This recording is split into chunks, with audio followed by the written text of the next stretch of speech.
Hey Virgo, welcome to your first ever weekly reading with me. This is going to be from May 9th through the 15th. So we're just going to get into it. I made a whole spread and everything. So what's the beginning energies of the week for Virgo?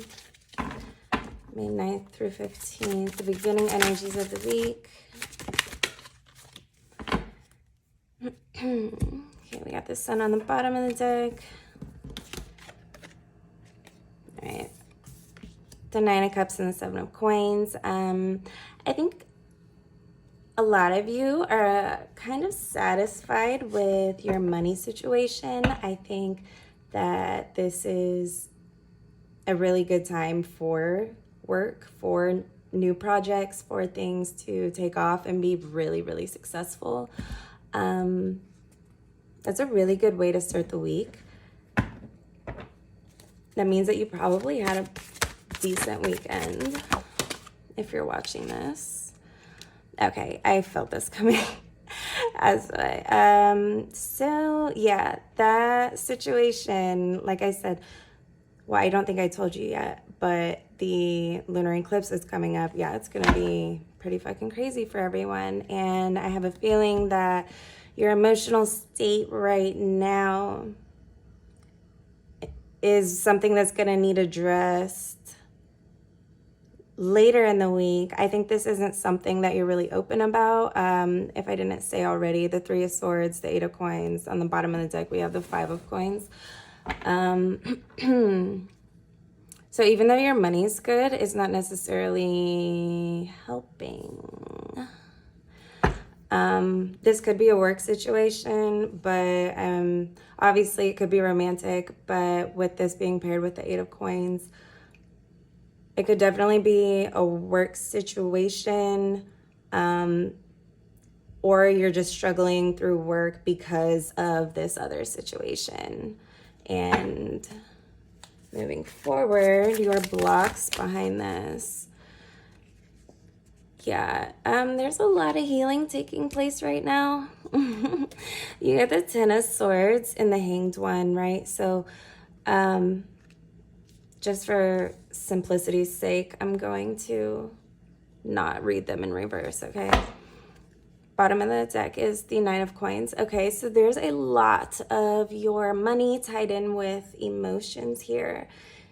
If this is resonating with you, great. If it's not, like, you know, you can move forward. But there's just like a huge bleeding wound that's not really fully being addressed here. You're hurting, and you've been hurting for a very long time, probably so much that it's just there, and it might be like your new baseline. Like, it's just, it is what it is. Like, what can I do about it? Yeah, okay, so more on the block. The Knight of Swords, there are some verbal confrontations. See, I'm telling you, I can't see the camera. Okay, I just checked. I'm glad I checked. There's definitely going to be some arguments coming out. If I were you, I would steer clear of this. Do you see how many swords are here already? I mean, there's like 20 swords in these few cards. And yeah, we need solutions, because I don't think, you know, this is sort of, I don't think this is a solution. I think it's really nice, and I think that you have things that you can focus on that can give you that real pleasure, but I don't think it's really filling in the gaps here from these sword wounds. Okay, so the best current solution, and mind you, we're only talking about this week, and this is already going to be an intense week, so don't feel like so bad. We have the Two of Coins and the King of Cups. And the Ace of Swords. Okay, so for some of you, there's definitely somebody that's juggling a little bit too much, maybe in a relationship. It might be another person. It might be that they're working too much and you don't have enough time with them. Or you might be that person. Either way, that's sort of the solution, is to balance your emotions and be very considerate of the words that you let come out of your mouth. You know, I feel like, Virgo, you can think of some pretty, I just feel like, you know, Virgos are so naturally innocent and like just, you know, the maiden. And so when we see Virgos get pissed off or hurt, it just comes out like, okay, you know, Six of Cups, Page of Swords again. It gets really immature really fast, and like your recollection of past events aren't entirely accurate anyway, and that's going to come out again next week after this week, and that's not something that you don't want to backtrack and unnecessarily apologize to anyone if you can help it. So I think we need to shuffle a little bit more for a solution.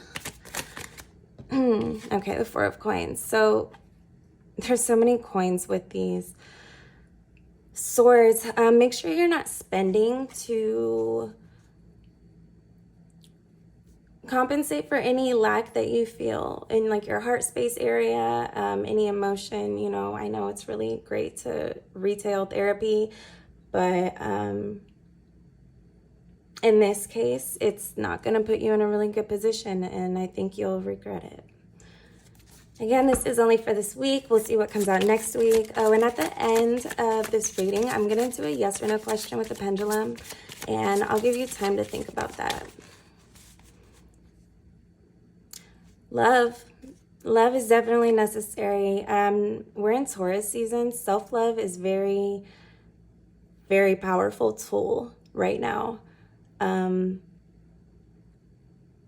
If you can help it, I would do it. I mean, if you don't feel like doing it because you're hurt and, you know, doing the thing that you really want to do, but you're acting like you don't want to do right now, I think you could find love. I'm sorry for, I wanted to be careful of how I said this. I'm gonna drink a water. I'm gonna drink a water. I'm gonna take a drink of water. Sorry if you heard that. Like I was saying, if you can't do it because you're so mad at them, at least do it for your money. Do it for the bag because, you know, money's something that we need and you don't want to screw yours up and then regret everything. The Three of Wands, yeah. It's a really new energy. It's a really fresh energy. It's a really exciting time. And the last thing anyone wants to see you do is, you know, cover up your pain and pretend like everything's okay when it's really not. Okay, moving forward. So listen, if that isn't enough for 1 week, so I'm going to pull a card for Tuesday, Mercury retrograde in Gemini. I'm going to pull after that for Jupiter and Aries. So I'm just going to avoid that because this Aries energy is a lot. The Ten of Cups in reverse. Okay, so yeah. Be careful of the relationships that you burn bridges with right now. Okay, the Ten of Coins, yeah. There's a lot of cycles completing this 1010. There's a lot of things that are going to look a lot different week after week, and that's sort of how I decided to do these readings like this. Be responsible. Don't let your emotions jack up your money.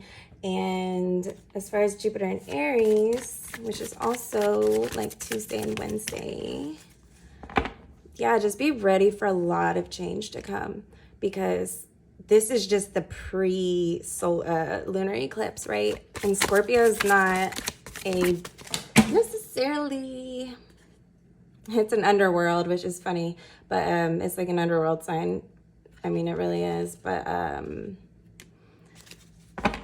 this is gonna be, and there's the moon. This is gonna be a really intense year. And, you know, all of this since January, I mean, possibly even last year or the past couple of years, if you want to be very technical, have been leading up to all of this intensity of basically the next 14 to 16 months. So I guess we'll do that yes or no question right now. I'm going to give you some time and then we'll begin.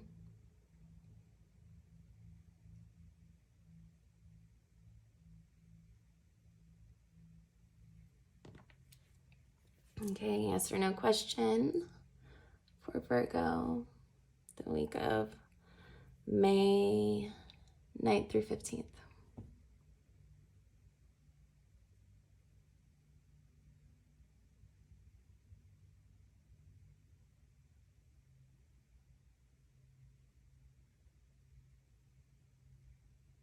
Okay, that's a yes. Well, thank you so much, Virgo. I look forward to seeing you next week. Excuse me. Y'all are like you and Aquarius are the first people I've talked to today. I just woke up and went crazy. So if this resonated with you, if you like this, if you enjoyed any of this, if you value this, be sure to hit the like button for me. It helps me out a lot. Be sure to subscribe, hit the bell notification symbol to keep getting these important updates. All my links are below. If you're feeling generous, you can share this video with someone you feel would also enjoy these channeled messages. It would help me expand my business and keep this free channel alive. Thanks, Virgo. Bye.